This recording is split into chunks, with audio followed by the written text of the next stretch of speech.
Bueno, vamos a empezar la reunión científica de hoy, donde vamos a tener al doctor Rafael Paz, que va a presentar su trabajo desde la transitoriedad, el afán de curar, el afán de entender.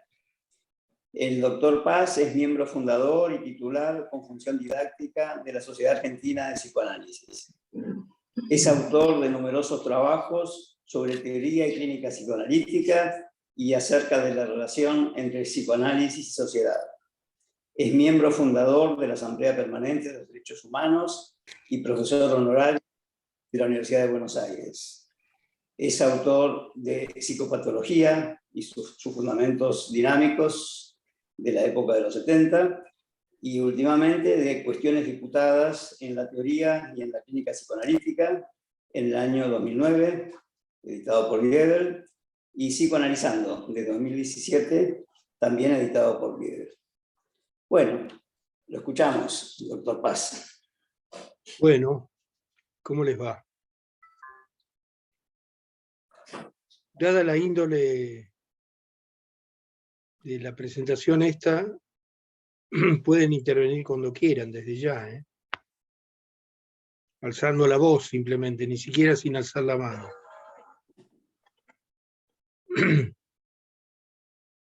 Este trabajo espero que solucione una neurosis actual intelectual, porque fue presentado en la mesa de apertura del Congreso de FEPAL, donde no hubo tiempo de discutirlo, lamentablemente por la extensión de la exposición inicial que hizo un historiador mexicano. Y entonces se transformó en un ritual donde expusimos 3 personas, luego intercambiamos cortesías y se acabó la primer mesa. Por lo tanto, toda interrupción, comentario, lo que fuere, será bienvenido.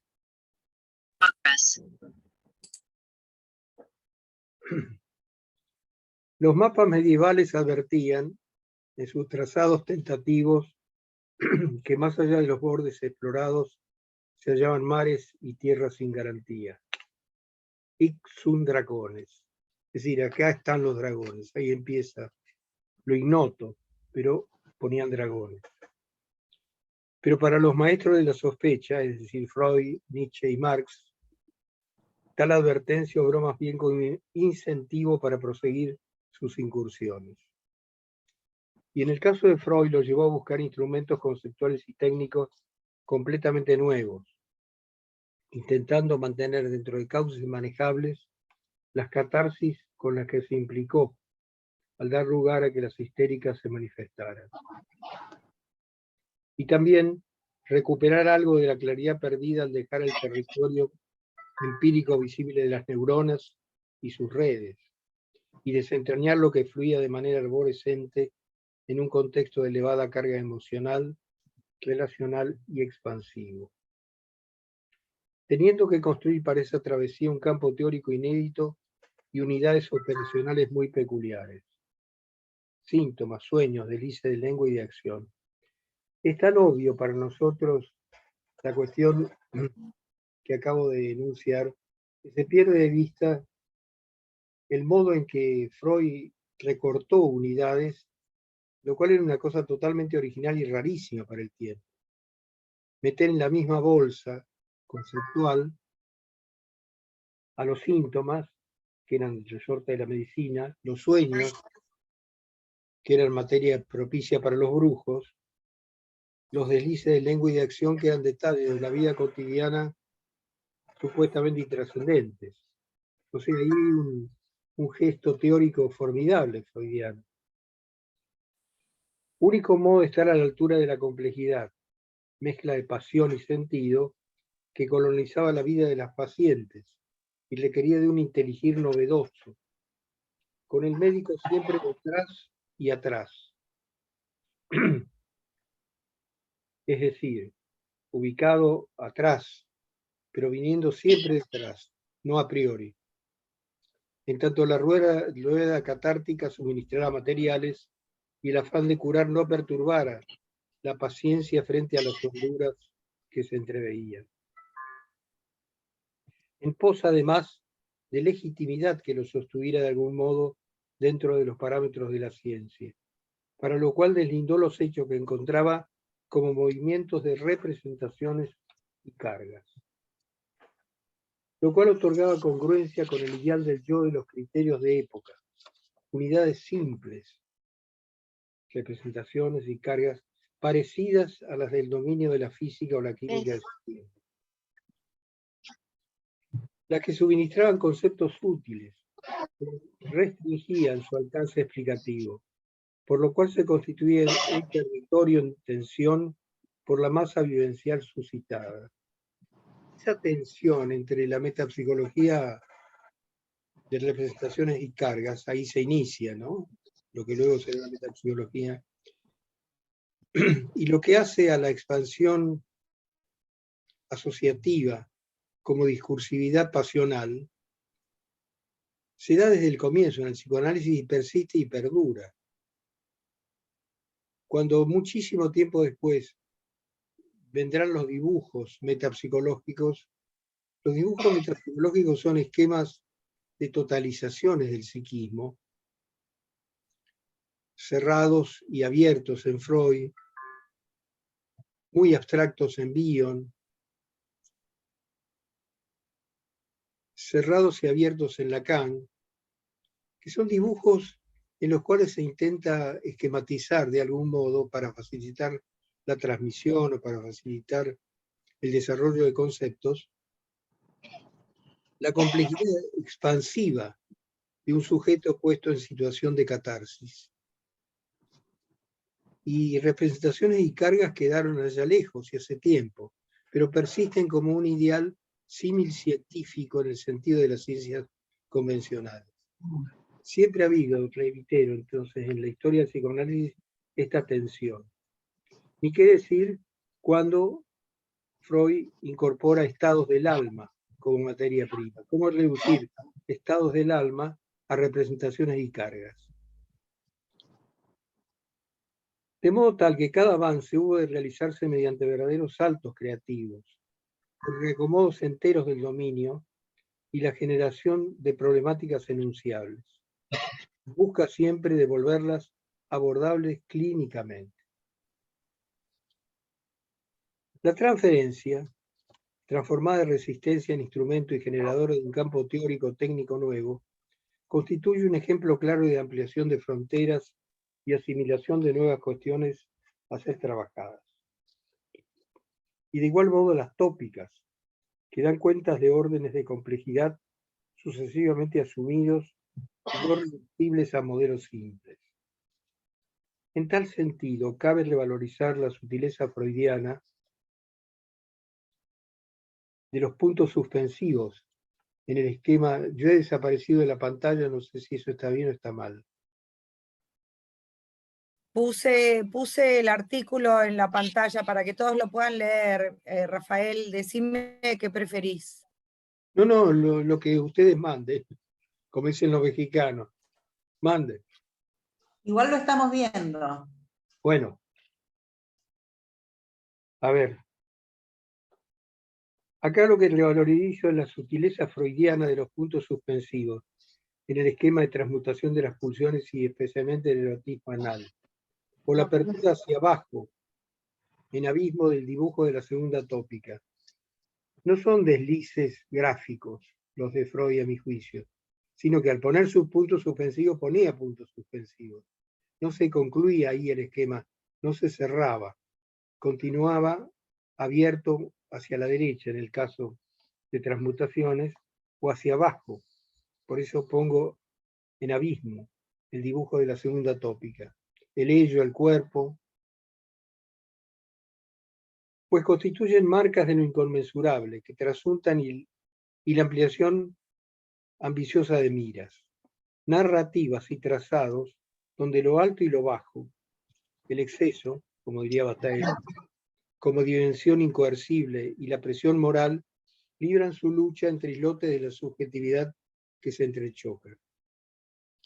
pretensión constante de transformar entendiendo, que culmina con la de encarar el narcisismo. De hecho, el trabajo sobre el narcisismo había sido escrito antes que el trabajo sobre la transitoriedad, pero no había sido publicado. Por eso, este trabajo es la primera explicitación franca de la teoría del narcisismo, que pasa a ser central luego en todo el desarrollo freudiano. Es un salto cualitativo la introducción del narcisismo, pues se trata de la argamasa y el barniz, es decir, lo que cementa y lo que recubre, ¿no? Que tiende a cubrir de contento autosuficiente y gozoso la unicidad imaginada del propio ser, marcado en verdad por decisiones y enfrentado a la intemperie de un mundo ancho y ajeno, como Ciro Alegría nos dijera. Ciro Alegría es un autor peruano extraordinario que escribió un libro muy bueno, pequeño, El mundo es ancho y ajeno. Y es interesante que la traducción al español del trabajo este de Freud sobre la transitoriedad, Freud hable de un mundo ancho y ajeno, tal cual, literalmente. En tal suma de complejidades, el recurso a los grandes mitos fue un gesto teórico genial, pues en ese venero cultural riquísimo, Freud dio puntos de referencia e hilaciones de sentido que conectaban los padeceres singulares con tramas y figuras transgeneracionales y transculturales. Y de hecho, fue el modo freudiano de reconocer la socialidad esencial de los humanos y la perdurabilidad de lazos profundos a través del tiempo, sirviendo para exponer el modo en que seres comunes, al patentizar sus neurosis, dejaban de serlo, en tanto de algún modo eran también gigantes o liliputienses, patéticos, grotescos o heroicos, que dirimían su cotidianidad más o menos equilibrada de la familia, el trabajo, los soles, las lunas y las rutinas, encarnando trozos de dramas o tragedias universales. Y de ese modo el psicoanalista podía pensarlos en perspectivas inéditas, o sea, fuera del karma de la repetición, sin sucumbir ante la masa pasional ni espantarse por la verdad de la desnudez del rey.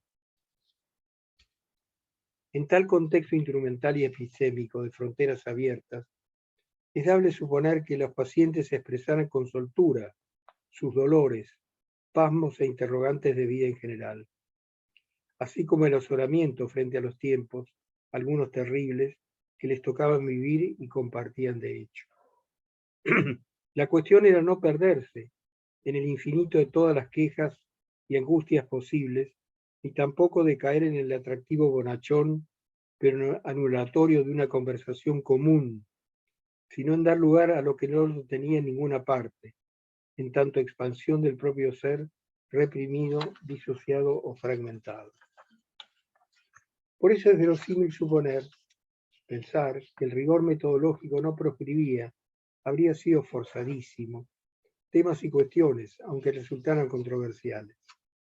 Con lo cual el punto, y de absoluta actualidad por otra parte, pasó a ser el modo de inclusión de tales interrogantes esenciales de vida en un proyecto terapéutico, sosteniendo la fecundidad psicoanalítica y la ecuanimidad oscilante tradicionalmente denominada neutralidad valorativa, para poder abarcar un universo expansivo de manifestaciones y sentidos, recortando lo pasible de ser trabajado sin forzaturas o excesos de sugestión por parte del analista. Lo cual llegó a incluir como material elaborable los pactos tácitos de silencio acerca de ciertos temas, aunque puedan ser aludidos al pasar, hasta que maduren condiciones para ser objeto de conversación con riqueza alusiva y potencial simbólico conservado. Es decir, sin dañar el compromiso reparatorio de contener y desentrañar, guiados por la heurística de hacer consciente lo inconsciente. Sobre todo en épocas en las cuales, como dijera Proust, con delicada precisión, el ángel bueno de la certidumbre parece haberse alejado. Y lo que conversaban antes de la pandemia rediviva, ¿no? El ángel bueno de la certidumbre parece haberse alejado. Uno se vacunaba, todo quedaba conjurado. Parece que no. Entre ese camino de maduración conceptual y las aperturas traumáticas suscitadas por la reforma histórica, resultó natural asomarse a los estados del alma y darles lugar en el psicoanálisis, sin el prejuicio que de tal modo se abandonaba la clínica pura y dura, diluyendo precisiones en ístero ambigüedades. De hecho, asumir como problemática la transitoriedad se sitúa un paso más allá del análisis del carácter. Y también, lo que no es una cuestión menor, en una dimensión distinta de las que basadas en una dialéctica histórica dan cuenta de los modos de subjetivación determinados por las clases en lucha, dirimiendo sus condiciones de existencia. En Freud se trata de dar cabida en un contexto laico a la contingencia vislumbrada, que nos homologa como seres finitos, temporalizados, que la neotenia, es decir, la inmadurez con la que nacemos, transformó en anhelantes de la eternidad, mítica intrauterinamente vivida. Y la pandemia nos mostró de su necesidad desesperada de vincularidad activa, aunque hubieron, como es sabido, tentativas de negaciones increíbles, narcisísticas e ideológicamente realimentadas. Todo lo cual sitúa la finitud en perspectiva traumática. Como lo muestra por oposición, el goce ingenuo que la regresión nos suministra cuando experimentamos, y para ello el diván coadyuva de manera formidable, un cierto toque de para siempre. Punto 5. Extraordinaria poesía esta que cito. Buscas en Roma a Roma, oh peregrino, y en Roma misma a Roma no la hallas. Oh Roma, en tu grandeza, en tu hermosura, solo el Tíber quedó, cuya corriente si ciudad la regó, ya sepultura, la llora con funesto son doliente. Oh Roma, en tu grandeza, en tu hermosura, huyó lo que era firme, y solamente lo fugitivo permanece y dura. En fuga irrevocable huye la hora. Ahí está sintetizado el trabajo de Freud, ¿no? En fuga irrevocable huye la hora. Extraordinario fragmento de Quevedo que trasunta el juego contrapuntístico entre el fluir de la vida y una suerte de estética del ocaso, que sitúa a Freud, y esto me gusta como idea, y en el grado que nos animemos también a sus seguidores en la estela del romanticismo. Pero sin anonadarse en tal experiencia, buscando explicarla, para lo cual acude a la teoría del narcisismo, que como señalé antes ya había sido escrita aún no publicada, planteando un interrogante implacablemente racionalista. ¿Por qué alguien, los humanos, se aflige ante lo inexorable? La frase del místico, sentimos y experimentamos que somos eternos, es aquí invertida. Sentimos y experimentamos que somos mortales. Tal impregna nuestra vida de finitud y contingencia. Cuando la angustia hasta lo efímero se expone de ese modo, no se puede perder la oportunidad de asirla. Experiencia totalizada que constituye una totalización esquiva del verdadero self, dando razón, si se la desperdicia, a lo que el proverbio inglés advierte. That's life, that's the way the cookie crumbles. Así es la vida, tal es el modo en que el bizcocho se rompe. A lo que voy es que hay momentos en la práctica psicoanalítica en donde uno tiene una percepción totalizadora del paciente que es compartible, y uno intuye que es compartible, pero tiene prurito, contrarresistencial, dificultad de decir, le digo esto, porque nos transformaría inmediatamente en compañeros de ruta de una experiencia existencial conmovedora. Pero esto se ha dado mucho en pandemia, por razones obvias, y por una facilitación del, entre comillas, compañerismo, en el sentido que Freud define a sus ocasionales compañeros de ruta en la excursión Las Dolomitas como compañeros, que estaban haciendo esa caminata, ese pensar caminatesco, ¿no? maníaco, diríamos, si corrieran. Pero no corrían, no huían de la experiencia, sino que se detenían. El asunto es no huir de determinadas experiencias y ponerle nombre y ponerse a hablar de ellas. Porque si no, como dicen los ingleses, la galletita se rompe y ya no se puede juntar los pedacitos. No podemos recrear ese tipo de experiencia.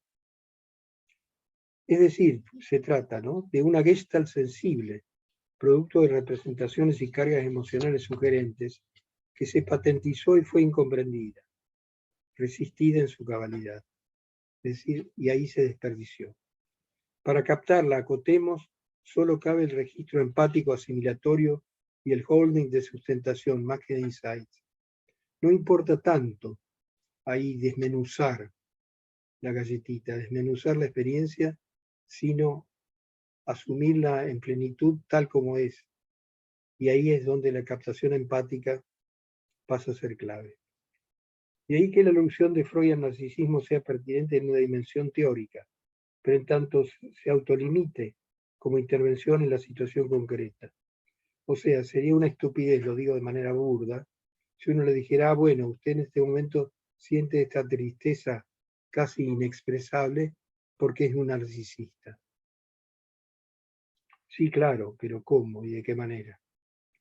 Se trata de preguntas que no se formulan para ser respondidas al modo usual, dado que constituyen un verdadero salto ontológico a la trascendencia, o por lo menos a cuestiones radicales referidas al ser de las cosas y su condición.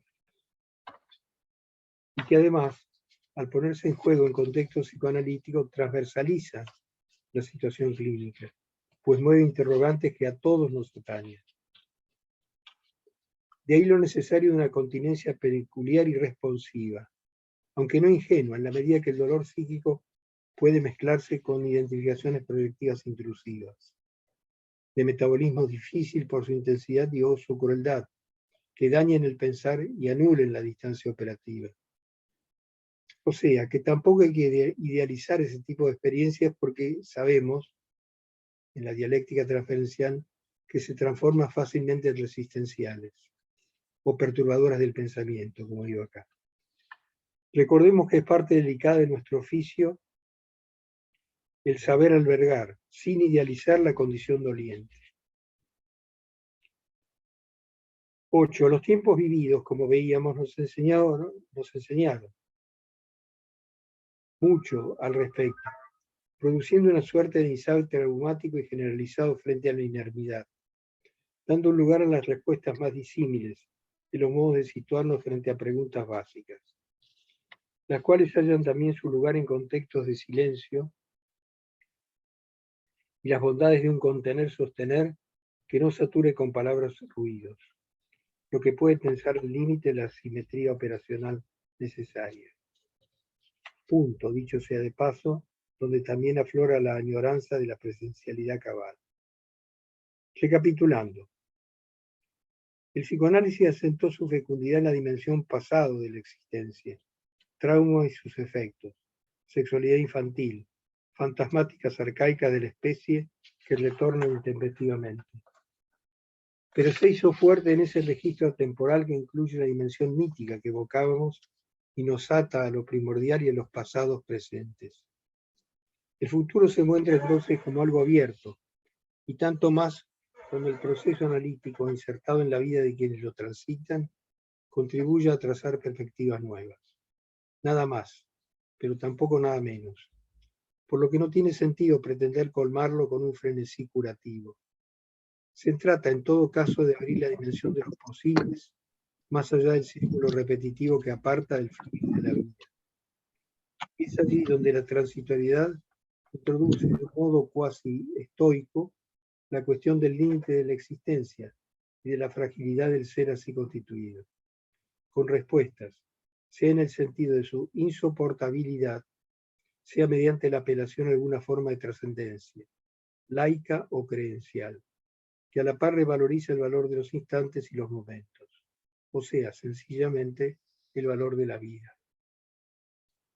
Ahora bien, incluir en nuestro dominio problemáticas de dimensión de existencia no implica que sean psicoanalíticamente reductibles, pues nuestra tarea justamente no es la de reducidores de cabezas, a todo trance, sino de administrar los dolores de la verdad y también la de aprender a no decir, aunque sí sostener o soportar cuando ciertas inflexiones del ser se hacen patentes. El psicoanálisis, como sabemos, es a la vez una clínica ambiciosa, pero también del límite, del no furor curandis, pues justamente sabe de lo interminable y de haberse constituido en un recurso cultural para asumir lo inagotable del miedo y el desamparo en un ser finito. Desde nuestro núcleo práctico central, tendemos a la sobriedad respecto de los eventuales escapes filosofantes, pero ocurre que lo real se impone a menudo como interpelación ineludible, frente a lo cual guardarse en una pusilanimidad de repliegue e hipocondría es un remedio narcisista de perdurabilidad, que por definición de finitud se resuelve mal, pues es también tal ser de carne y hueso, y sensibilidad y pensamiento, relativo y contingente, el que marca su huella en los otros, y traza en lo actual su permanencia. Nada más y nada menos. Fin de la cosa.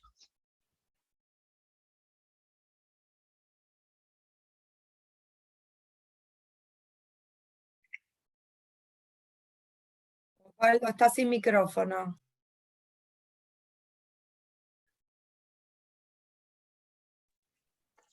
Pasamos entonces ahora a la discusión. Los que quieran participar, levanten la mano o pongan la manito en el aparato para chateo.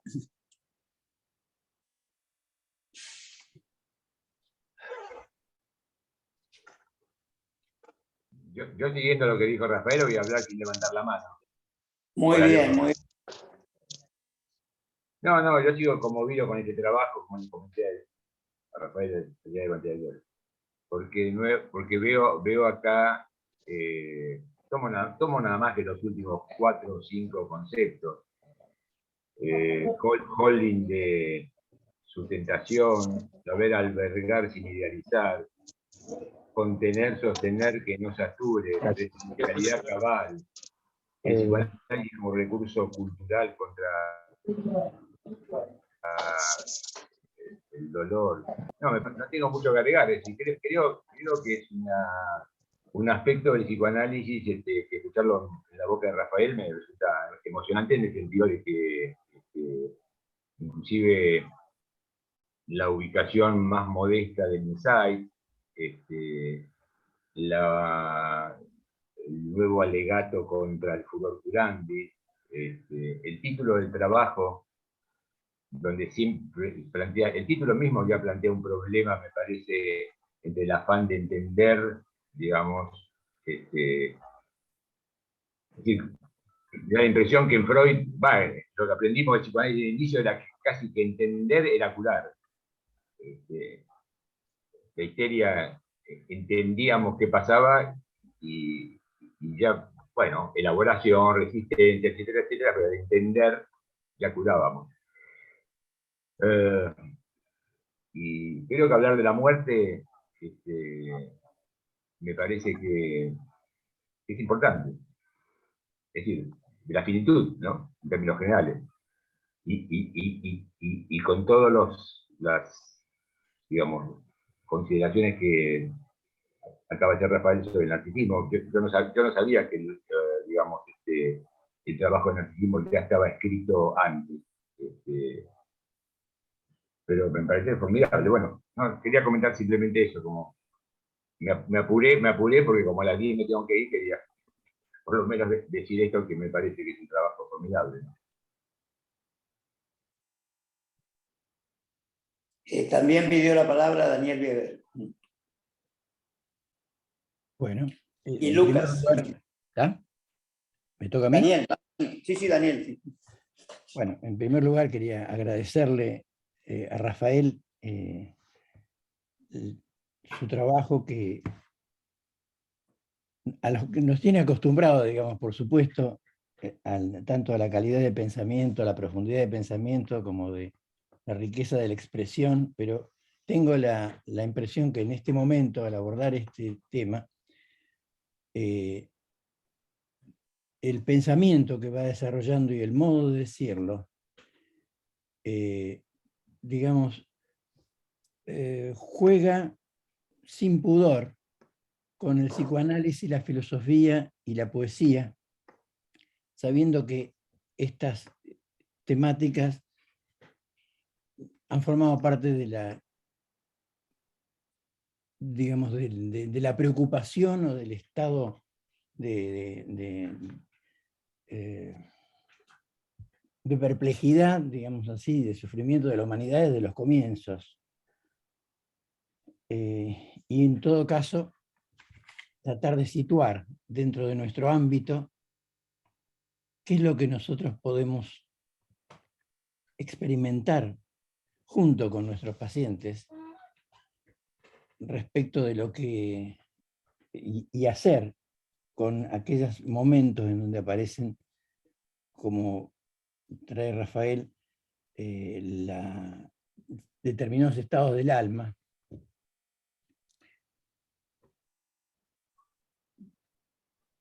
Quería simultáneamente hacer algunas preguntas. Por ejemplo, de qué manera o si de alguna manera conecta estados del alma con sentimientos, ¿no? Sentimientos en el sentido no reducido de un afecto desde el punto de vista teórico, sino sentimientos como formas elaboradas de la vivencia.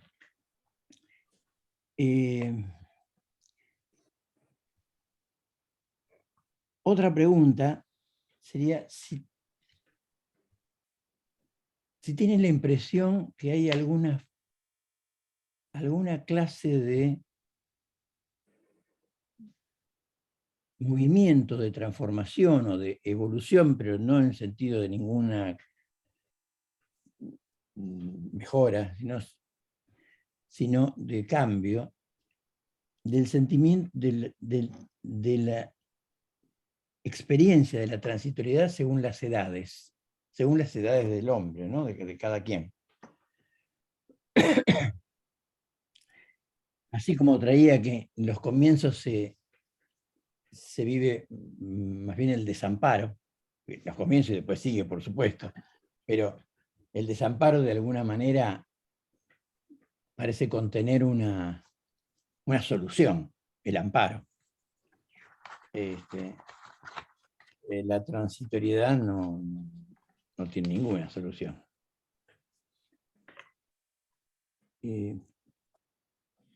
Bueno, por ahora nada más. Muchas gracias.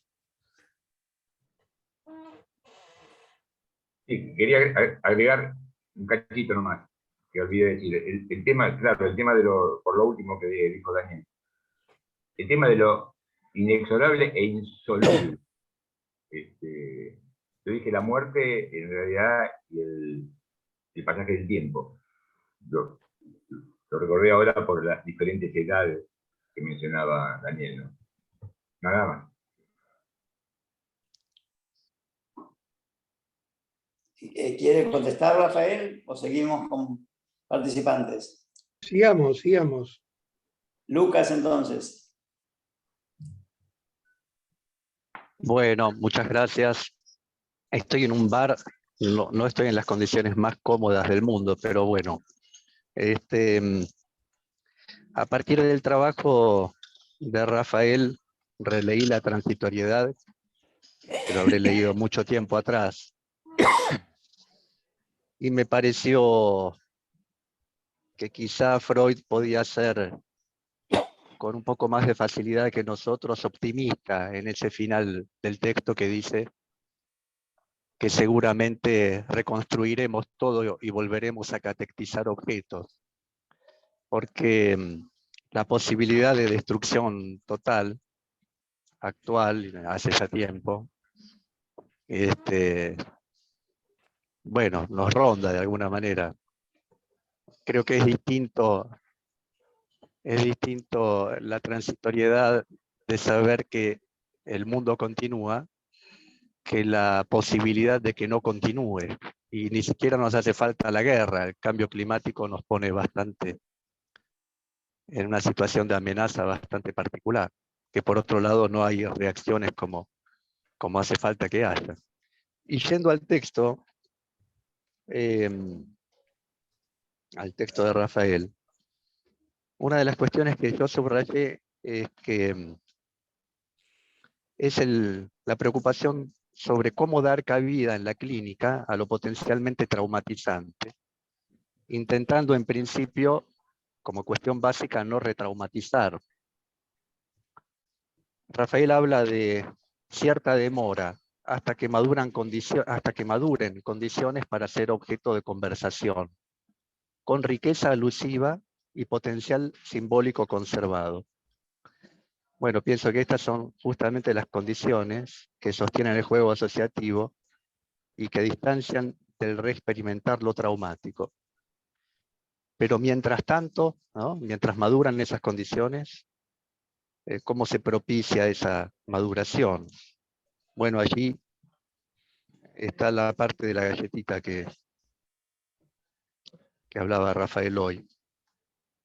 Cuando la angustia ante lo efímero se expone de ese modo, intentar su desmontaje en ladrillos menores es improcedente, dice. Solo cabe el registro empático asimilatorio y el holding de sustentación más que de insight. Esta parte pienso que tiene una gran condensación. Lo de la galletita me ayudó a visualizar, pero le pediría a Rafael si puede abundar un poquito más en esto. Muchas gracias por el trabajo. Bueno, gracias por las intervenciones porque captaron el problema del problema. Porque claro, es un escrito de segunda instancia, ¿no? Está la transitoriedad, las experiencias a las cuales alude Freud en la transitoriedad, los comentarios que uno va haciendo sobre la transitoriedad pensada por Freud.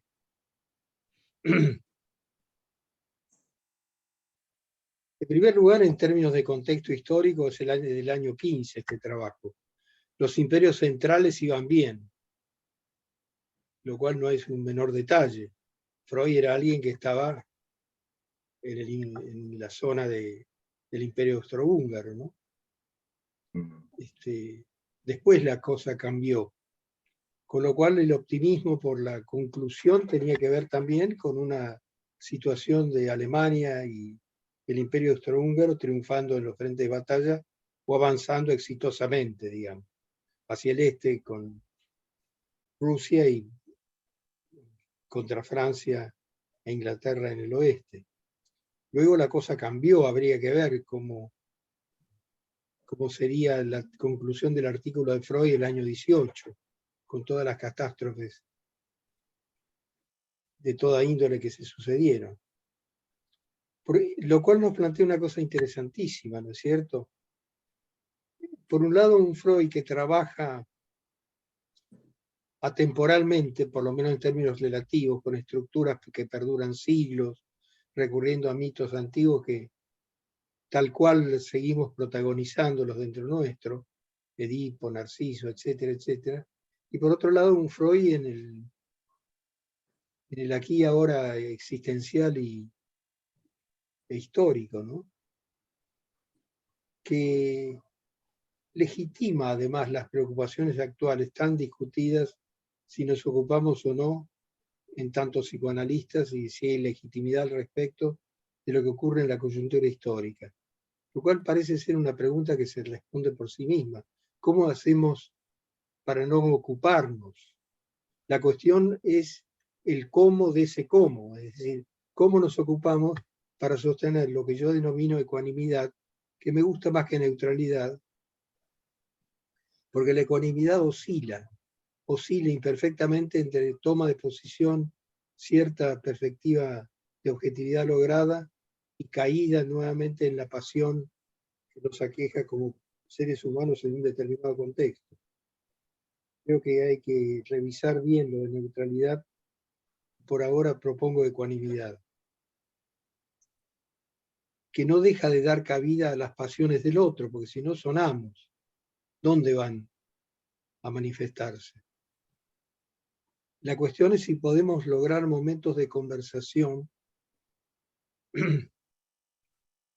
donde la gente se pueda escuchar y, dificilísima cuestión, ponerse en el lugar del otro, que es en realidad una paráfrasis de lo que el psicoanálisis ha desarrollado muchísimo en términos de alojar identificaciones proyectivas, contraidentificarse.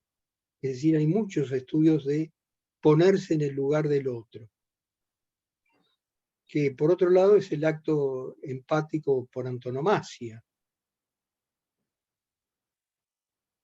pero que, y esto me parece crucial, y muy kleiniano en su espíritu, no hay que ser sonsos o ingenuos.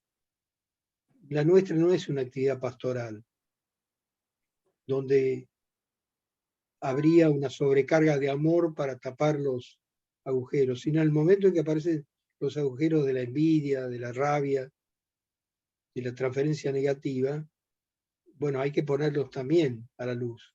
Ahí hay ahí el amor, en el sentido de Eros, juega subordinado a la verdad,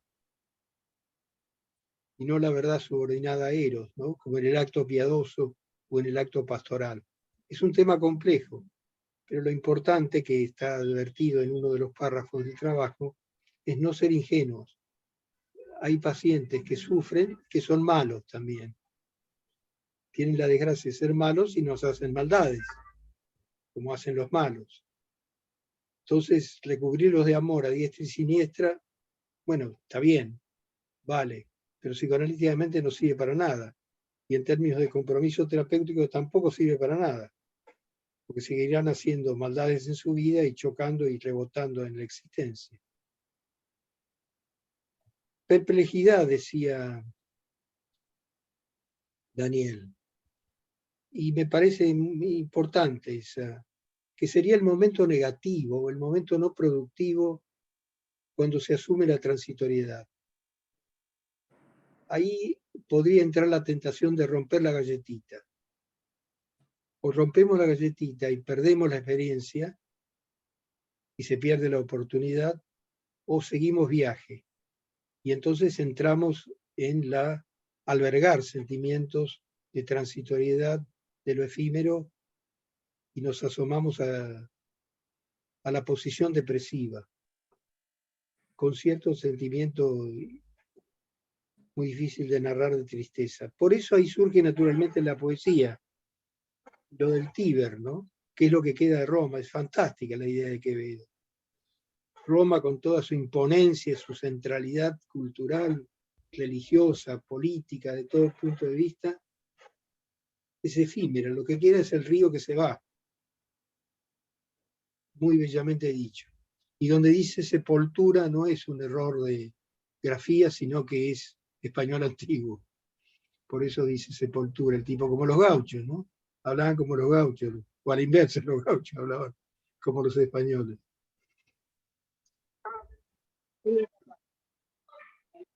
Bueno, retomaré cosas después, porque si no, hablo demasiado.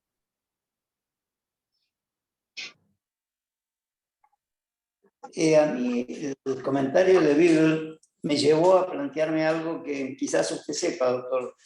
El concepto de psique es alma. Ahora, según yo leí, fue Strachey el que tradujo alma por mente y así quedó.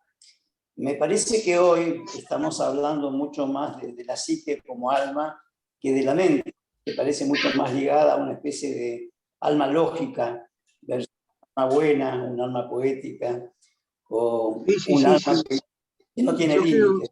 Totalmente de acuerdo, porque psique era un término para el esfuerzo psicoanalítico de tornarse agradable a los ojos de los tribunales científicos. Era una palabra demasiado poética, que es lo que yo creo que hay que recuperar. ¿Sí? Lo que fácticamente, concretamente han recuperado autores sin necesidad de hacer poesía. Por ejemplo, Winnicott.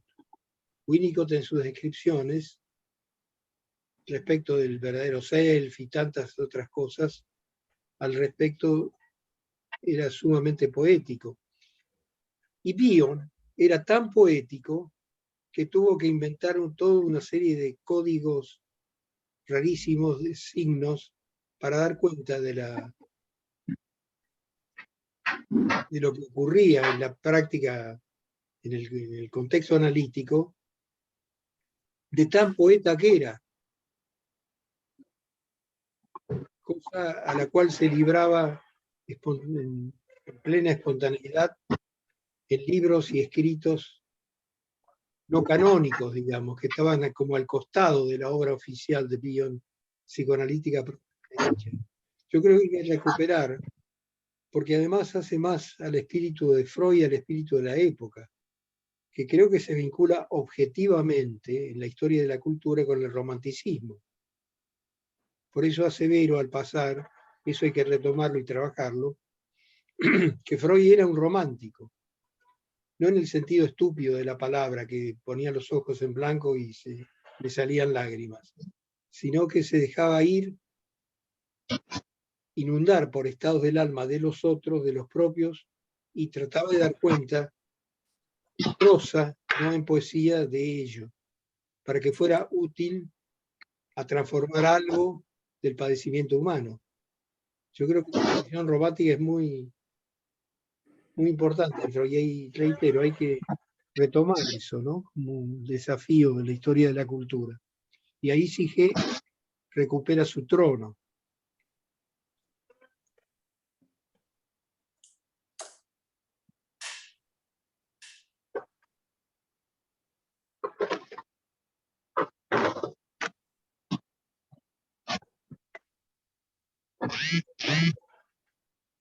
Aldo, Lía y Julia. Julia está hablando y no tiene micrófono. Lía levanta la mano y Eleonora me parece también. Estoy diciendo que Lía está pidiendo la palabra hace rato. Lía, perdóname, no te veía. Por el chat, si pueden ponerlo, es más fácil para mí detectar. No tenés micrófono, Lía.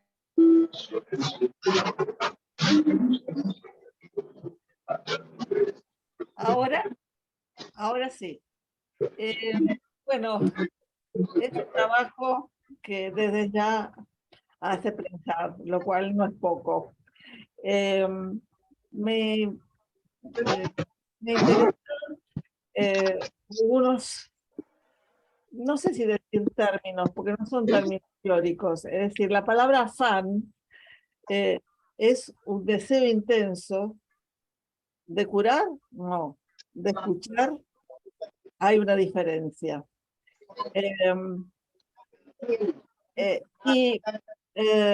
También, digamos, dentro de todo lo que me interesó del trabajo, me interesó la importancia y la significación que Rafael destaca de los mitos en el psicoanálisis como una forma de decir algo que también usamos, o yo por lo menos, y creo que muchas personas, muchos psicoanalistas usan en la técnica psicoanalítica, como una forma de transmitir los estados del alma, pero de una manera que a través de la narración, de los mitos, de los cuentos, se pueden transmitir verdades de una manera que no sean traumatizantes o retraumatizantes.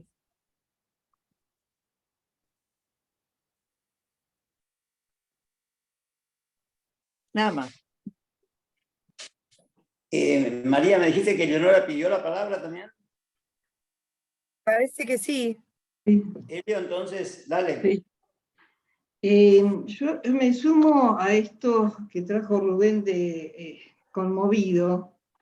Me sumo también a la sensación que tuve en la lectura de tu trabajo, que ronda lo ilusionada y esperanzada, a pesar de la transitoriedad. Y la recuperación de este trabajo en el sentido más romántico, ¿sí?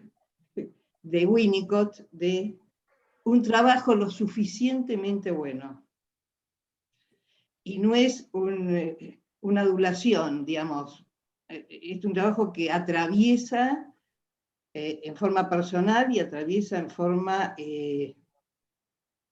profesional, para decirlo de una manera, en la práctica que uno hace. Hay un punto que para mí siempre es como nodal, y vos lo traes, entre otros, que es el tema del narcisismo. En un curso que hicimos de formación permanente lo trabajamos respecto a la bonomía del narcisismo, que a veces es despreciado, ¿sí? Y con mala fama, como si fuera algo malo. En ese momento trabajamos, en el caso de niños, la necesidad de trabajarlo en ese sentido existencial, ¿sí? No solo constitutivo del aparato en su psiquismo, sino en la bonomía del narcisismo siempre que esté ligado, ¿sí?, al semejante. El problema es que a veces el semejante, diríamos, no es lo suficientemente bueno a nivel social y a nivel individual. En este sentido, vuelvo a la bonomía de este trabajo, en que hay cosas que son transitorias, y en esto estamos todos nosotros, ¿sí?, pero hay perdurabilidad. Este es un trabajo perdurable, como es la obra de Freud, siempre y cuando lo podamos recuperar en los cambios. En el trabajo está metido con claridad el tema de la pandemia de hoy y los efectos que está teniendo. Algunos coloquialmente lo dijimos, las gripes, etc. Hay efectos emocionales muy grandes en este momento, muy fuertes, digamos. Todos estamos llenos de trabajo, y los efectos son muy fuertes que está pasando, sobre todo en el tema de la transitoriedad y de los excesos. Vos dijiste, Rafael, que en FEPAL no pudiste dialogar, y ese es un tema, digamos, del narcisismo, de una persona que ocupa todo el espacio y no permite que circule el debate acerca de que uno es transitorio y lo que pueden perdurar, como se decía hace mucho tiempo, son las ideas. Un pequeñísimo viñeta de lo que es esto del narcisismo y su transitoriedad y su debilidad, pero también su fortaleza. Una niña muy pequeña que vino a sesión, llorando desesperadamente porque no sabía yo por qué, la mamá no sabía explicar, hasta que se desborda totalmente. Yo le digo algo que no recuerdo bien, ella estalla, vos no me entendés, no me entendés, no me entendés, y hablaba de que el cumpleaños del hermano y no fue el de ella, ¿sí? En esa fragilidad sensitiva, a lo cual yo le respondí que entendía lo difícil que había sido, que no me había dado cuenta de cuánto ella estaba sufriendo. En ese momento paró y me dijo, no te preocupes, ya se me va a pasar. Diríamos, ahí está ese nudo, creo que transmitís, y si nosotros podemos mantener algo de esto, que enlaza, diríamos, lo psíquico y lo relacional, lo intersubjetivo, el psicoanálisis puede perdurar en esa esencia mayor. A mí a veces sí me da miedo que no podamos transmitirlo del todo bien en ese espacio que vos traes de lo transgeneracional, y ahora sí directamente vinculada a nuestra métier, que es el psicoanálisis. Te agradezco muchísimo este trabajo, realmente.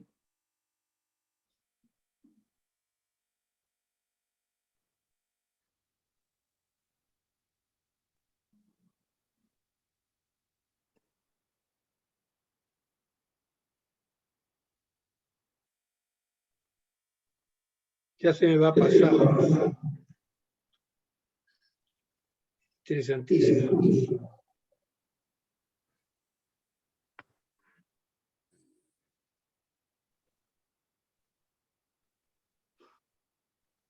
Lo que decía Lía de la cuestión del pensamiento mítico, o el uso de los mitos,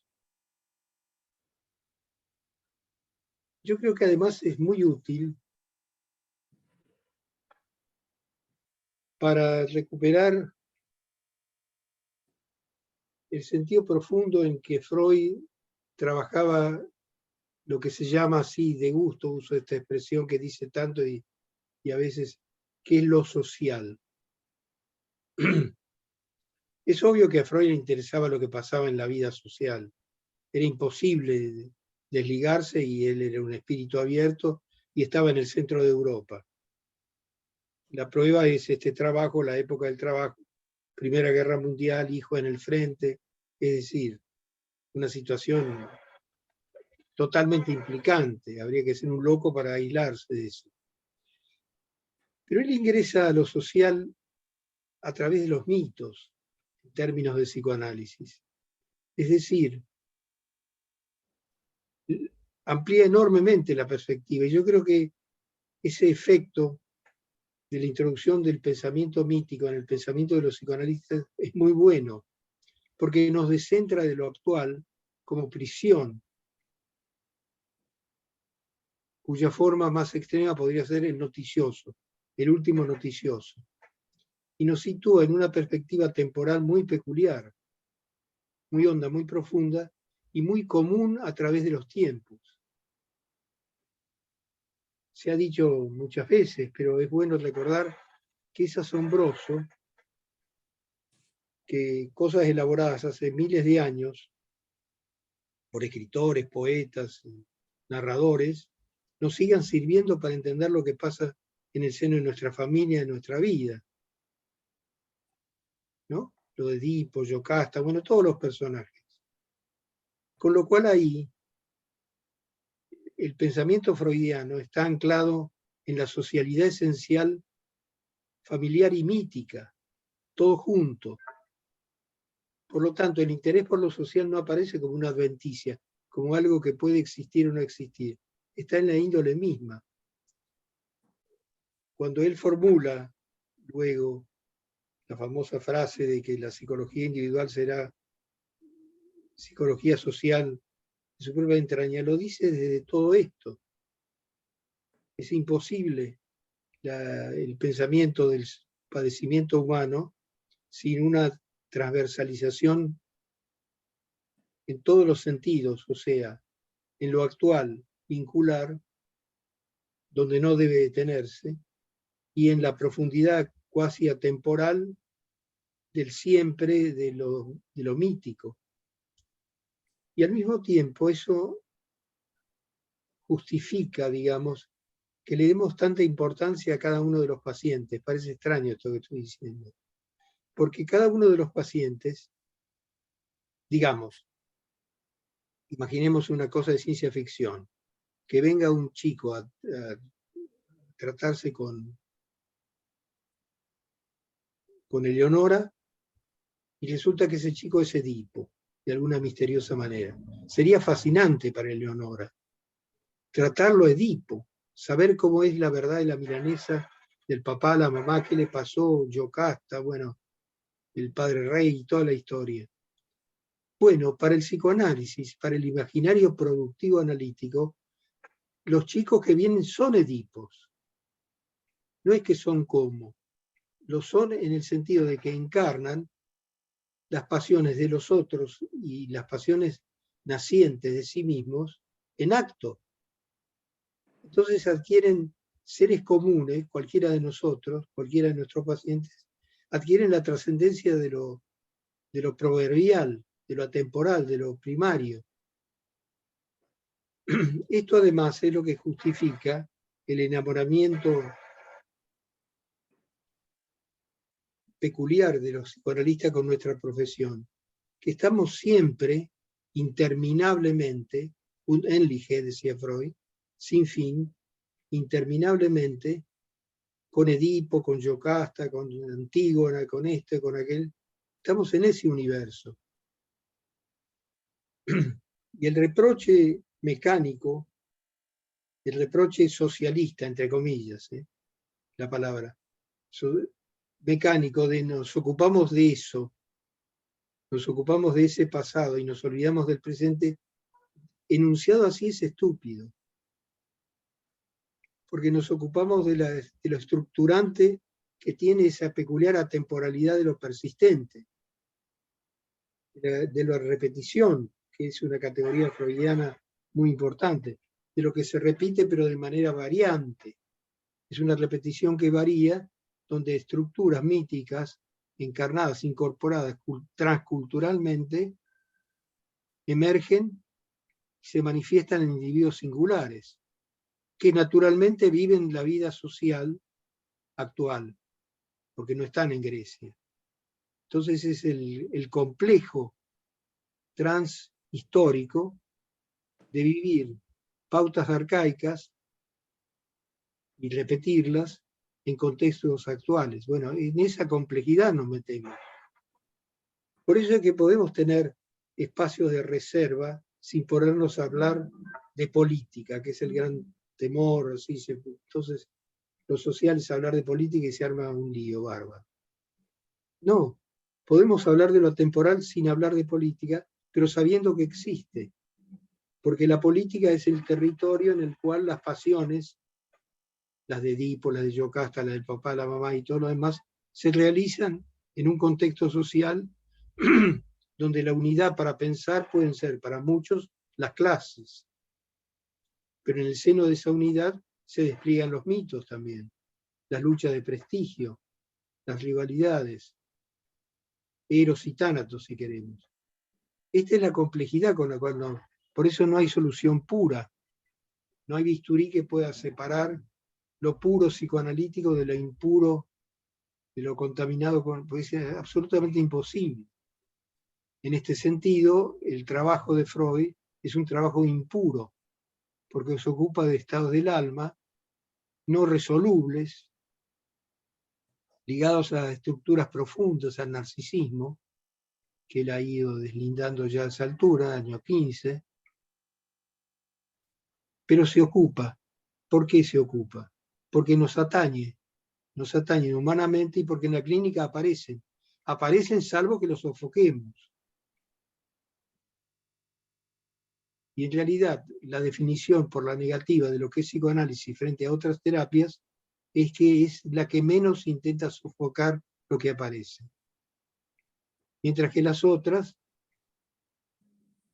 instrumentalmente y muy útilmente, por definición tienden a sofocar. Bueno, eso no, eso no, eso no. Y acotar el campo a precisiones instrumentales que pueden llegar al absurdo, pero que pueden ser muy útiles. Incluso se autodenominan psicoterapias de foco limitado, psicoterapias circunscriptas. Bueno, el psicoanálisis no.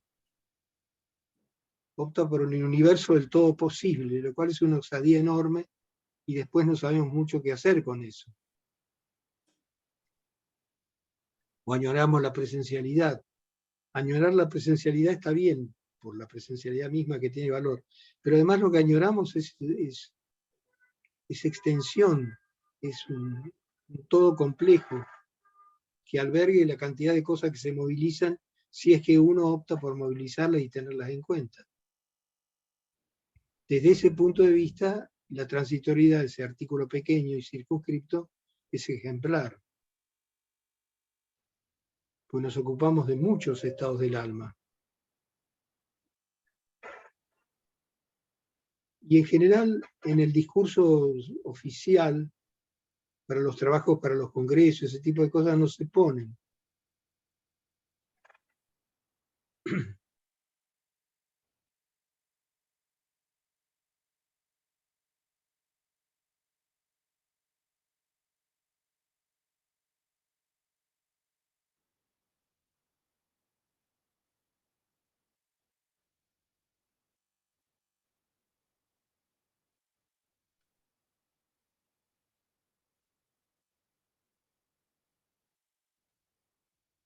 Se quedaron callados.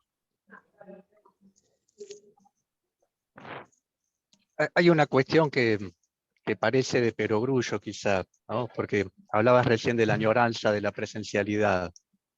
En el texto también aparece, referido a contextos de silencio y las bondades de un contener sostener que no sature con palabras y ruidos, ¿no? Palabras ruidos. Entiendo palabras que pueden funcionar como ruidos. Sí, Y decís lo que puede tensar al límite la asimetría operacional necesaria. Bueno, lo que digo que parece de perogrullo, que es difícil de describir quizá, pero es palpable como experiencia, es que el silencio en presencia corporal incluso, aporta algo distinto que el silencio por WhatsApp, que parece un silencio medio baldío, que uno hace ruidos a propósito para acompañar de alguna manera, especialmente si, bueno, dependiendo un poco también de las características del paciente y lo que uno está vivenciando, ¿no? Pero me parece que a lo mejor se pueda decir algo más en relación a el aporte de la presencia física de ambos, compartiendo el espacio, ¿no? sí, claro. Yo lo llevaría al campo de las reuniones en SAP. A mí la presencialidad en SAP siempre me facilitó, digamos, las intervenciones, siempre me pareció que había, acá tendrá que ver con las características personales, ¿no? de la institución y quizás el número limitado. Y en cambio, para mí, digamos, la virtualidad me genera tristeza. Hay esa distancia me saca el entusiasmo. Digamos, me resulta muchísimo más difícil intervenir virtualmente. Vale, incluso lo vemos en los Ateneos, por ejemplo, que son exclusivamente presenciales. Hay una intervención fluida, hasta casi hay que pararlos a veces, y se ve mucho entusiasmo. Y en cambio, hoy, pese a que tenemos tiempo, ¿no? Digamos, no hay obstáculos, no es fácil.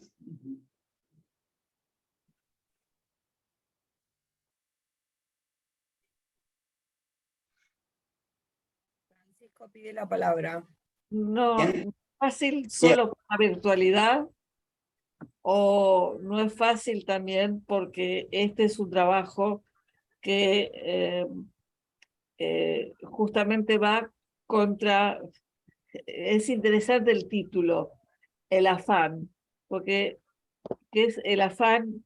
Es un deseo intenso, ¿no? Pero nosotros no tenemos un deseo intenso, o tenemos que abandonar el deseo intenso de curar por un deseo intenso de escuchar. Qué importante que es para nosotros como pacientes que nos ser escuchados, y nosotros como analistas para los pacientes poder escucharlos. Es decir, independientemente de lo que podamos decirles como interpretación, etcétera, pero el solo hecho de ser escuchados es de una importancia, me parece fundamental, y la manera en que nosotros como psicoanalistas escuchamos, por otra parte. Pidió la palabra Francisco y Daniel. Empecemos con Francisco. Perdón, Micrófono. Osvaldo, Sí, Martín Barruti hace rato que está pidiendo la palabra. bueno, lo anoto entonces. Martín primero, Francisco y Daniel. Bueno, muy brevemente, me sumo a los elogios al trabajo de Rafael. Con él siempre es así, ya estoy acostumbrado. Además, le voy a hacer un elogio.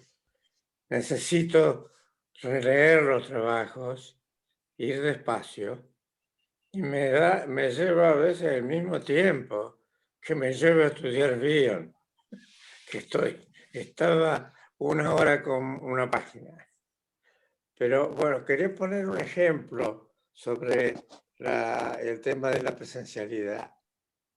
Yo tengo sesiones presenciales con los pacientes y alterno a veces sesiones presenciales, y en general he tenido pocas presenciales. Ahora lo estoy haciendo. Pero con un paciente que tiene tendencia a hacer descarga, a descargar, pero a descargar de una manera evidente. qué sé yo, para bien sería una nube de elementos beta que en la nube uno percibe que se está descargando furiosamente. Y no nos pasa eso en la presencialidad. Eso nos pasa en la virtualidad. Y yo se lo señalo. En un momento dado le digo que él parece dos personas, pero es él. Uno funciona de esta manera y otro de otra. Él me dice que en la presencialidad él siente otra cosa, porque es como que siente que estoy yo. Aparecen algunas cosas de mí, de mi persona ahí, con él. El encuentro, el consultorio, la voz, el hablar, el mirarse, lo que fuere, que él no lo puede incluir en la transitoriedad. O sea, él me hace el señalamiento de la importancia de la presencia de la persona del analista. Sería de que el niño sienta la presencia de la madre, si usted quiere, en algún caso la del padre. Él hizo la interpretación y eso fue un progreso para él, porque después la lleva adentro, porque se enoja y se descontrola fácilmente, y esto le mejoró muchísimo su capacidad relacional en la vida. No, nada más. Y lo felicito a Rafael, es para estarse un rato con cada trocito. Francisco.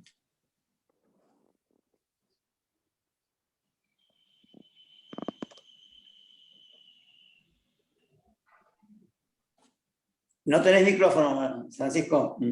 Ahí está, ahora sí, ya está. Ya está. Bueno, Rafa, lo hiciste de nuevo. Otra vez traes un trabajo que conmueve y que deja la transitoriedad, ecuanimidad, de realidad psicoanalítica en trabajos anteriores, ¿no?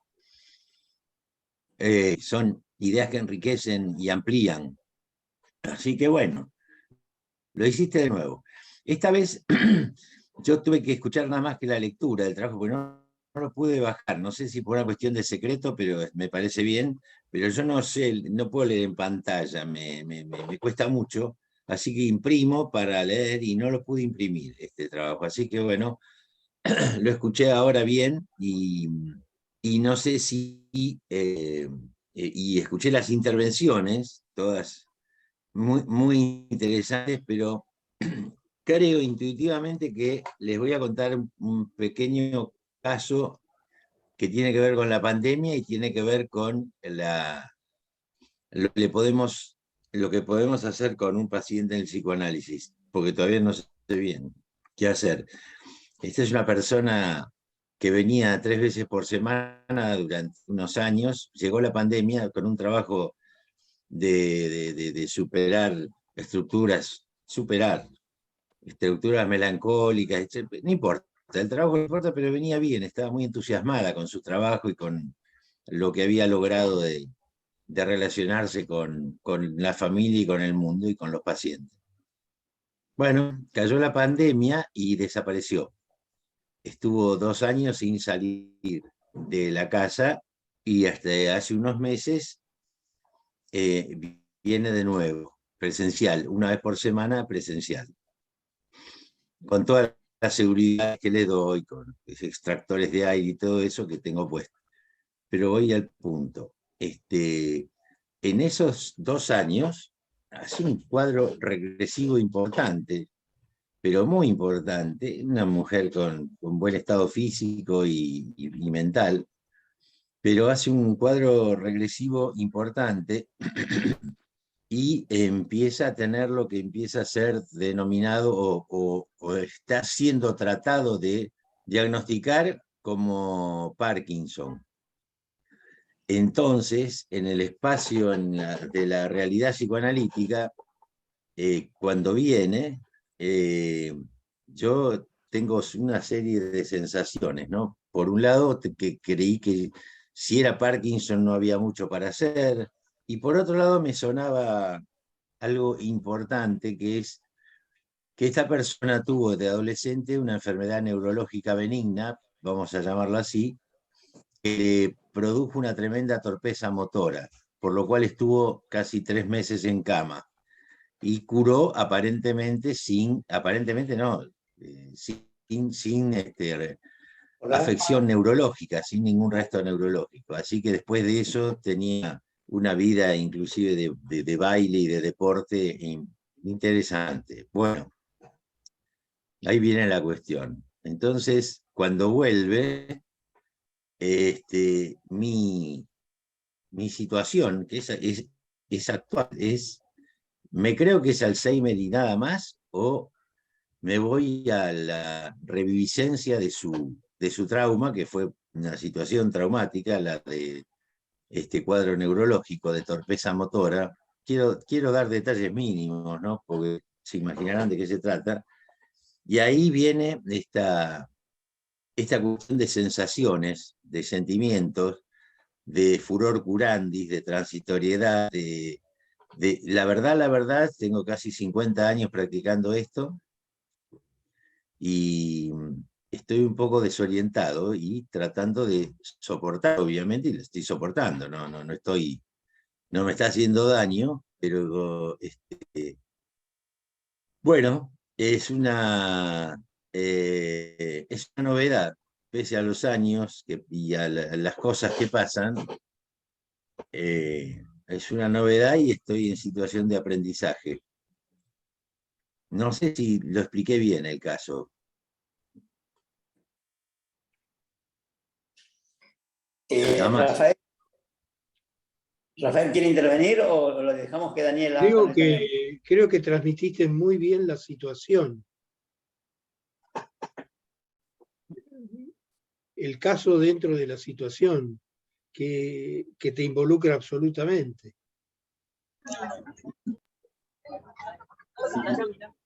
Y en todo caso aparece una serie de ruidos parásitos. En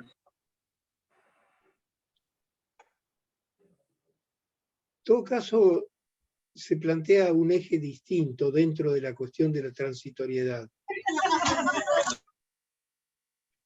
¿Hola?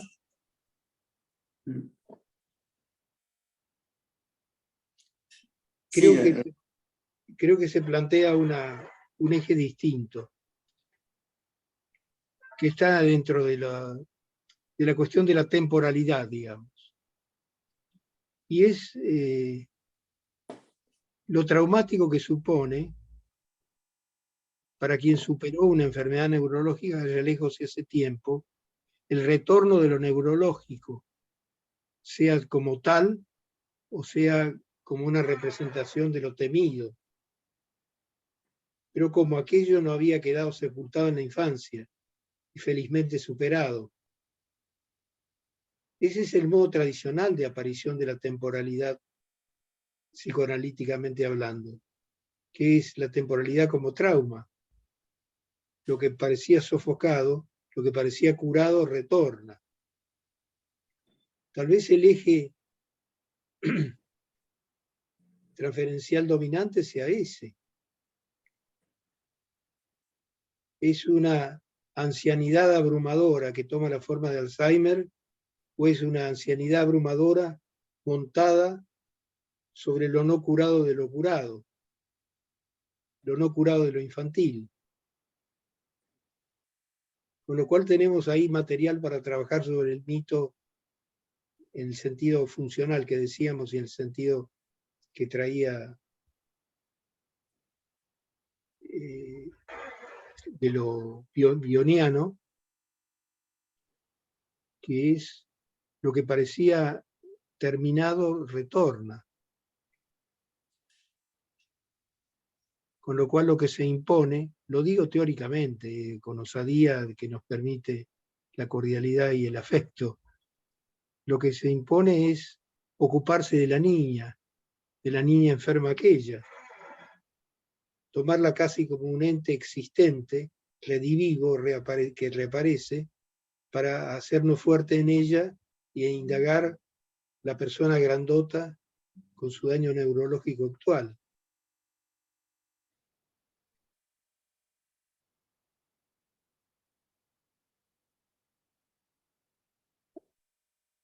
Pidió la palabra también Daniel. Sí, 4 cositas. Una, había recordado respecto del poema de Quevedo que trae a Rafael. Hay un fragmento de 2 versos que suele citar Whitehead en distintos artículos, y dice: queda conmigo, rápido cae la tarde. Con esos 2 versos, queda conmigo, rápido cae la tarde, trata de ejemplificar lo que tiene que ver con el querer la perdurabilidad y cómo huye el tiempo, digamos, ¿no? Retomando algo que decía también Eleonora. Otra cosa, respecto del afán de curar y entender, pensaba si tanto el curar como el entender, no entendidos como furores, ¿no?, de curar y de furor de entender, sino como ese trasfondo que está en la experiencia analítica y que forma parte, porque de alguna manera podríamos decir forma parte simultáneamente de la cierta necesidad básica del paciente y cierta necesidad básica del analista pensado como alguien en el dominio, en el territorio de la medicina y del conocimiento. Pero bueno, eso como ese trasfondo, como ese algo que está ahí en el fondo, pero que no tenga la incidencia justamente digamos, del furor, ¿no? Otra cosa, preguntarle a Rafael si de alguna manera,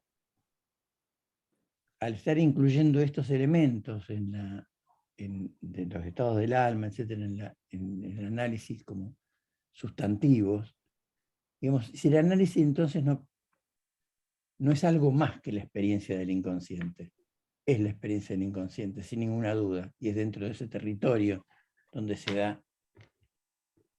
Pero me parece que podríamos, siempre es difícil caracterizar qué es lo que es tal cosa, qué es lo que es el análisis, no estoy tratando de tanto como eso, pero si bien ese núcleo que efectivamente muchas veces Rafael trae y que tiene tanta vigencia, que es,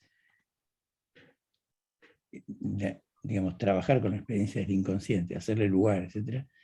Si además estos otros elementos, justamente, no siendo una analítica existencial, sin embargo, también forman parte sustantiva del análisis, como trae Rafael.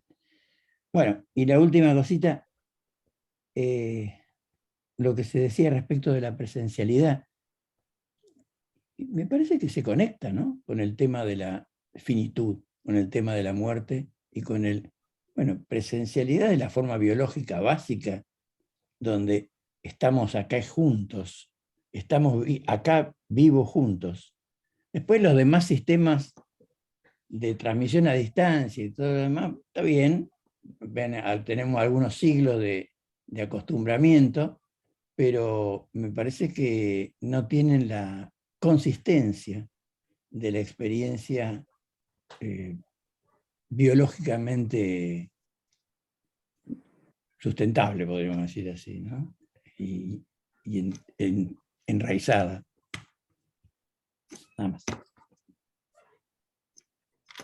Quiero decir algo. Creo que acá Daniel puso el dedo en la llaga. Porque sí, mi definición del psicoanálisis como ciencia de la experiencia del inconsciente parece escasa. Tal vez lo sea.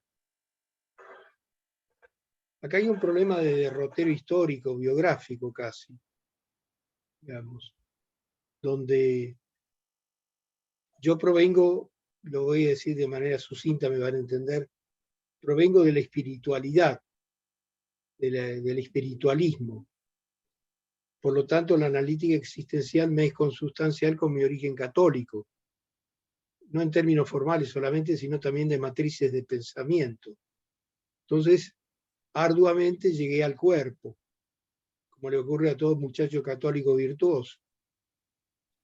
Llegué a través de coartadas, estudiando medicina y una cantidad de cosas terriblemente mentales para acceder al cuerpo.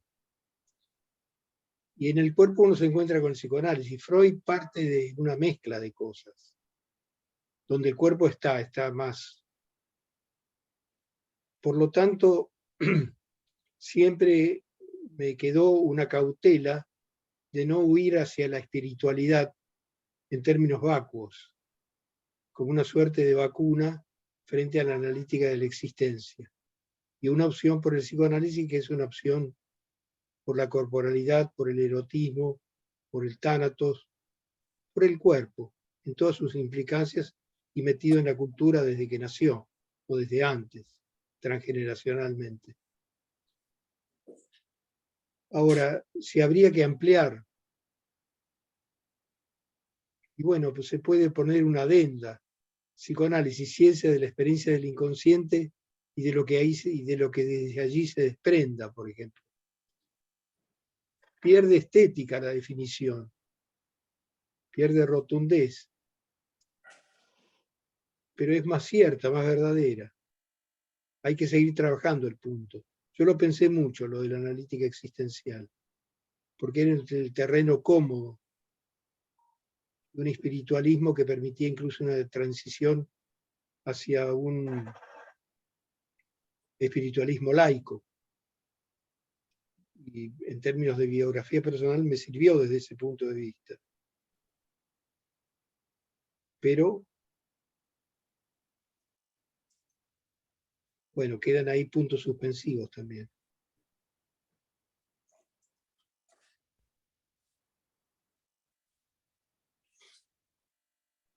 ¿Puedo un segundito? Sí, dale. No hay nadie. No sé qué manera se... Dale, Leonora. No sé de qué manera se liga, pero en el texto de Freud de la transitoriedad, él utiliza en forma metafórica o analógica, como querramos llamarle, el tema del paso del tiempo en las estaciones, ¿sí? Las estaciones son efímeras en sí mismas, y algo así como lo que dijiste vos respecto a esta viñeta que yo traje, ya se va a pasar, ¿sí? O sea, el invierno se va a pasar, el verano se va a pasar, a lo largo de la historia, ¿sí? Yo recuerdo que en marzo íbamos a la escuela con el tapadito, ¿sí? Era frío. Esto ha cambiado, el tema climático está en boga y poco tenido en cuenta. Lo que me parece que el hiato entre estación y estación, ¿sí? Tiene que ver con que igual circula lo destructivo y lo bueno en cada estación. Lo planteo en términos de esto de los fondos del inconsciente, algo de lo que están trayendo ahora, digamos. Esto transita, pasemos por donde pasemos. Es cierto que cada vez el mundo que nos toca vivir nos trae otros desafíos. Lo traigo como lo que, no solo lo efímero, sino lo que permanece, digamos. Me parece importante tomar esto, digamos. Está lo efímero, está lo transitorio y está lo que permanece. a veces es muy bueno y otras veces es muy destructivo. Yo quería decir, quería decir algo. ¿Puedo? Débora, sí, dale. Sí, Débora. Quería volver a algo de lo cual se habló, pero que me parece sumamente interesante, que lo plantea Rafael en relación a la referencia a los grandes mitos y también, yo diría, a los grandes autores y a las grandes novelas históricas, como podría ser Shakespeare, por ejemplo, ¿no? El Rey Lear, Macbeth, Hamlet, la pregancia que tienen, y cómo Rafael ubica esta cuestión en el cuando dice ubicar a estos seres que son nuestros pacientes como gigantes o como liliputienses en relación a sus historias, grotescos o heroicos, y que dirimen su cotidianidad más o menos equilibrada de la familia, encarnando trozos de dramas o tragedias universales. A mí me parece que esto es muy importante porque esto le otorga como protagonismo a los pacientes. Esto es algo de lo que Rafael habló en algún momento, el tema del protagonismo de los pacientes. Y yo ahí había algo acá que no entendía, pero ahora se me hizo más claro, que esto de pensarlo en este sentido, como lo transgeneracional, lo transhistórico, como que los dramas y tragedias que todos sufrimos son universales, o sea que hay una repetición ahí, por eso no entendía primero, pero ahora lo entiendo de otro modo, porque si son universales y si son repeticiones de dramas e historias universales, ¿cómo es que podemos a través del psicoanálisis sacarlos del karma de la repetición? Pero justamente creo que este sujeto histórico que somos sujetos históricos atravesados por el psicoanálisis, a diferencia de los otros personajes de las historias de Shakespeare o de los griegos, tenemos esta posibilidad, tenemos esta prerrogativa y este gran beneficio de ser sujetos históricos atravesados por el psicoanálisis, con lo cual por eso podemos librarnos de las repeticiones, del karma de la repetición, de lo que son historias universales que vienen desde el inicio de los tiempos, ¿no? Quería resaltar esto y el lugar de protagonista que Rafael propone darle a los pacientes, en el sentido de que puedan protagonizar sus otras vidas que tienen que ver de alguna manera con vidas que otros han vivido en otros momentos, con sus propias características, ¿no? Digamos, la envergadura que esto tiene para el paciente y para el analista. Está, como decía Rafael antes, estar trabajando con Edipos, o con Rey Lear, o con Hamlet. Bueno, esto. De acuerdo, y gracias. María Politzer quería hablar. Dale, María. Bueno, me pareció muy interesante y muy inspirador el trabajo. Me gustaba más escucharlo de la voz de Rafael que leerlo, ¿no? Me parece que me permitía soltarme de las letras y, digamos, fluir en estas imágenes. Y pensaba en los mapas, ¿no? Los mapas medievales. Claro, bueno, a los que nos fascinan los mapas, para mí fue en su momento, hace tiempo, impactante descubrir que hay mapas medievales que hoy en día ya no son así, digamos, y que uno mira los mapas y cree en algún lugar quizá infantil que el mapa que uno va y compra ahora o mira por internet es el mapa que ahora sí es y que después no va a ser. Entonces digamos, me iban inspirando conceptos de, me vino una frase chistosa, el fin del mundo siempre fue un hit, pensé, ¿no? Es decir, en esto de que, un poco lo que decía Lucas, bueno, de que ahora sí, finalmente va a llegar el fin del mundo con lo del cambio climático, y bueno, ¿no? Pensaba en conceptos de Bion, de la variancia y de la invariancia, que decías vos, Eleonora, o de lo finito y lo infinito, ¿no? Entonces, pensaba en el título que puso Rafael, y pensaba, bueno, se podría poner el afán de descubrir podría haber toda una lista larga de afanes. Estoy así un poco pensando, no es que llegue a una conclusión, digo, pero pensaba en los dragones, que digamos, el ser humano quiere dominar, pero por otro lado no quiere que dejen de existir.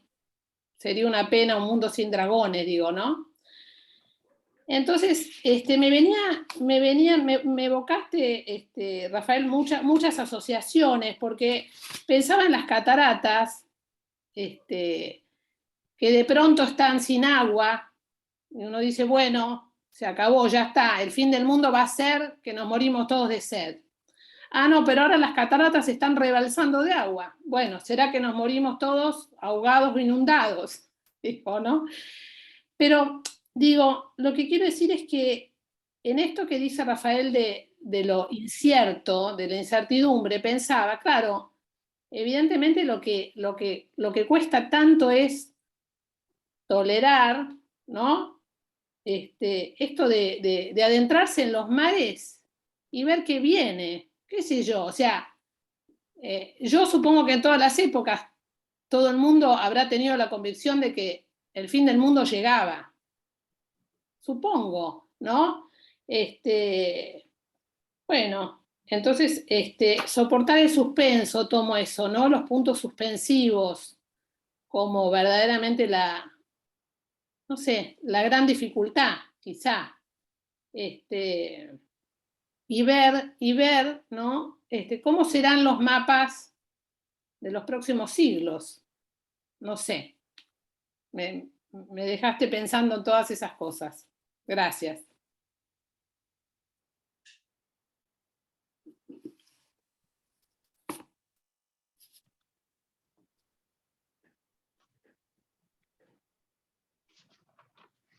A mí lo de María me aclara un poco más el tema de la definición de psicoanálisis o de los límites del psicoanálisis, porque me parece que María lo que trae es que sí, uno como analista tiene límites de conocimiento y que puede pasarle también al paciente, ¿no? Supuestamente el que trae Francisco, pero que ahí sí me parece que hay que agregarle a ser consciente lo inconsciente o pensar juntos sobre usted la idea del amparo, ¿no? La idea del amparo, ¿no? Del amparo como un elemento que por ahí no tiene palabras, pero que está o no está. Y que no siempre uno puede dar, ¿no? Porque puede ser tanto amparo del analista al paciente, como en el caso de la nena de Leonora, del paciente al analista. Porque ¿es posible la emergencia del inconsciente si no se construyó previamente una relación de confianza?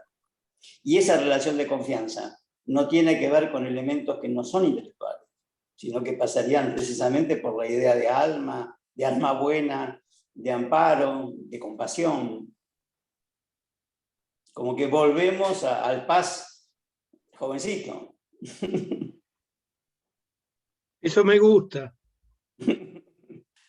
Hay que rescatarlo.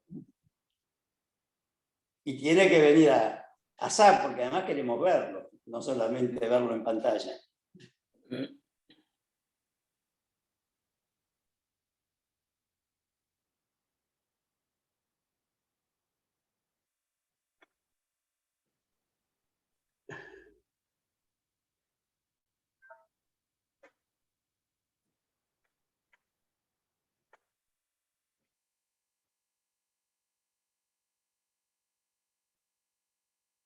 Claro, lo que dice Osvaldo plantea siempre el problema osváldico de las referencias ad hominem.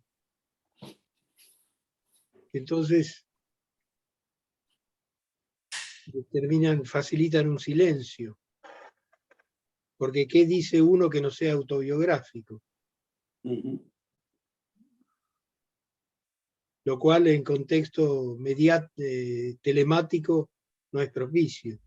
Acá nos enfrentamos concretamente con el problema de la distancia y no estar juntos en el mismo espacio, tiempo, lugar, ¿no?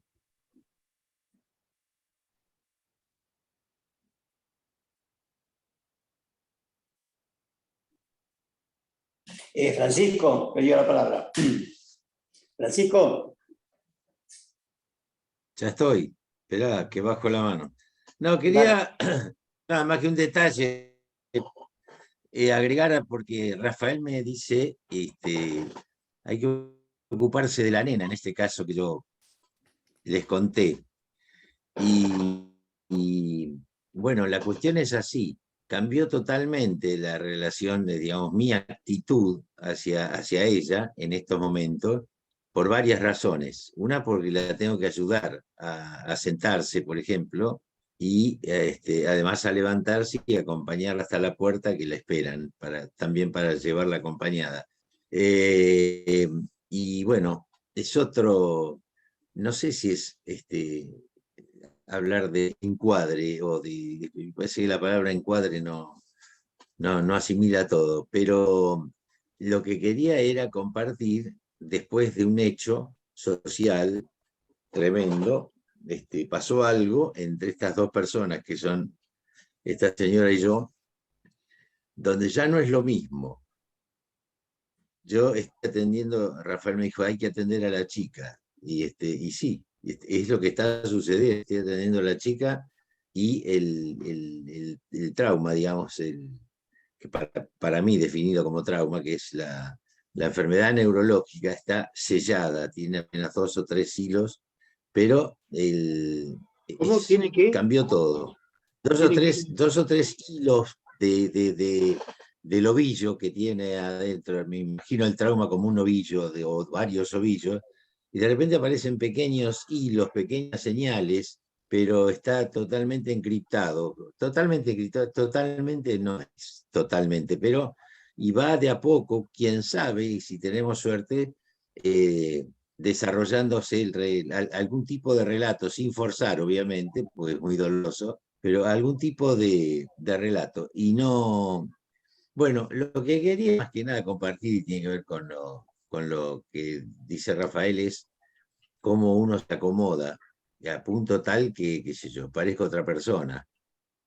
De lo que he tratado esta señora tan seria y un poco paranoica y distante, a lo que está ocurriendo ahora parece otra historia de otra u otras personas, porque yo me acomodé a eso. Yo quería agregar lo de ocuparse de la chica. Así que bueno, gracias, Rafa.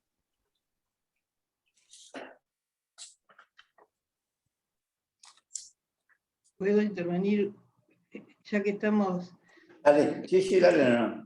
metiéndonos, casi disecando el trabajo, hay un punto en donde el trabajo también incluye, bueno, una tontería lo que voy a decir, está todo el tiempo incluido el proceso histórico y la actualidad. En un punto, voy a buscar acá el trabajo, al inicio, Rafael, vos hablas de las pacientes, creo que lo trajo Débora, sí, hablas de las pacientes.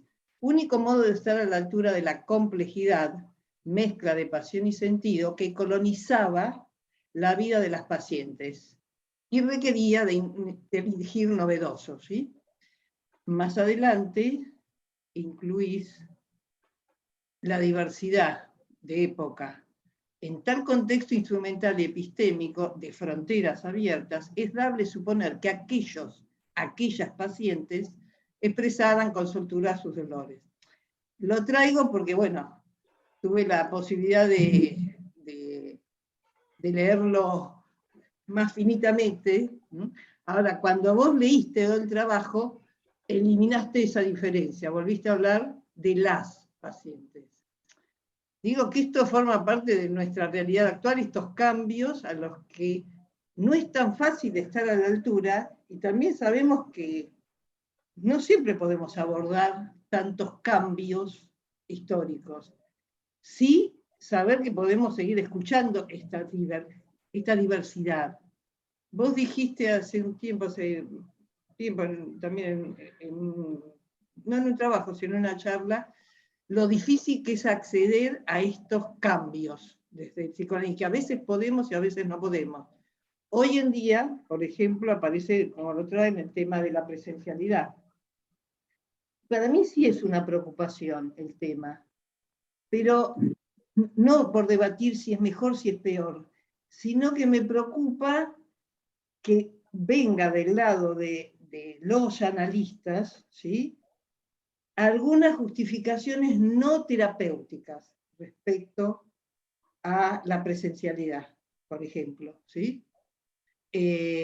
Tomando cuestiones actuales, y pedidos de los pacientes, las y los pacientes, en muchos casos que son los que nos están pidiendo más presencialidad.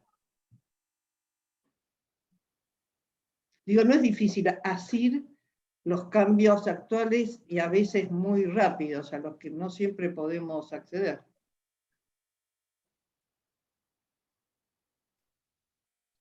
Una aclaración, Sergio. Lo de las pacientes es para... porque había hecho una ampliación cortés yo, las pacientes, pero en realidad la inspiración vino de las histéricas. Sí, sí. Entonces es una cuestión de verdad histórica en ese caso. No es una cortesía hacia las damas, sino respeto por la verdad histórica. Sí, sí, yo lo traje en ese sentido, porque en el transcurrir del trabajo, esto se modifica, como se modifica en la historia. Sí, claro. Ahí, Sí, en claro. ese sentido lo traje, no como una crítica. No, no.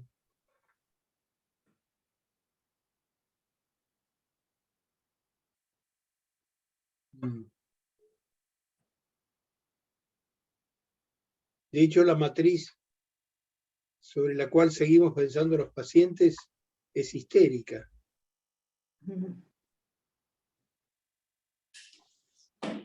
Costó mucho. ¿Cómo es eso? ¿Eh?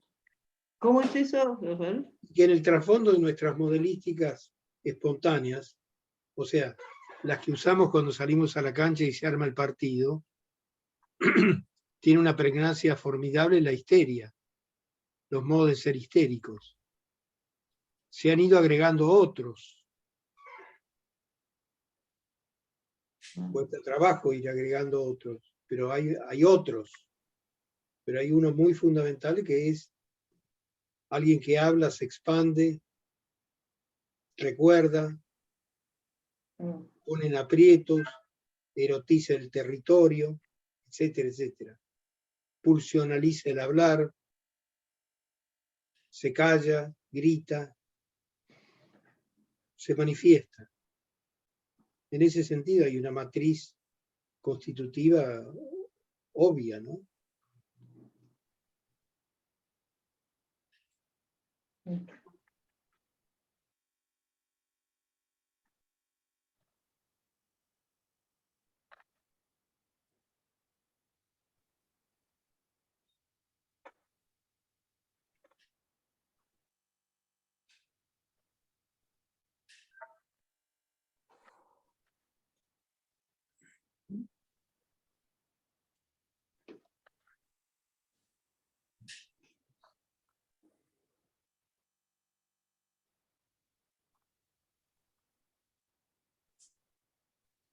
Bueno, si no hay más intervenciones, estamos llegando a la hora.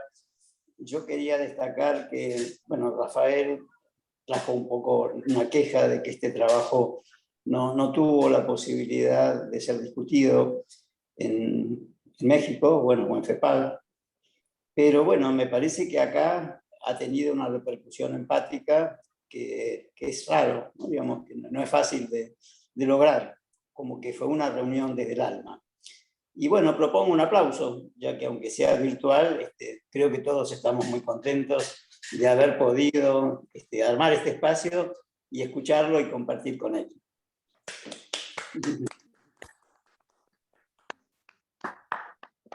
Bueno. Abran el sonido para que se escuche. Y no atravesamos la experiencia. Vamos, María, vamos de nuevo entonces. Abrir el sonido para todos. Micrófono. Se lo tiene que abrir cada uno. Cada uno su micrófono, así lo aplaudimos a Rafael. Gracias, Rafael. Hasta la próxima. Les agradezco mucho. Gracias. Chao, chao. Gracias. Hasta Consejos. luego. Chao, chao. María, seguimos Gracias, consejos. Rafa. Con este mismo Zoom, Muchas gracias. No, hay que entrar en el otro, en el del consejo. mándamelo por favor en mail.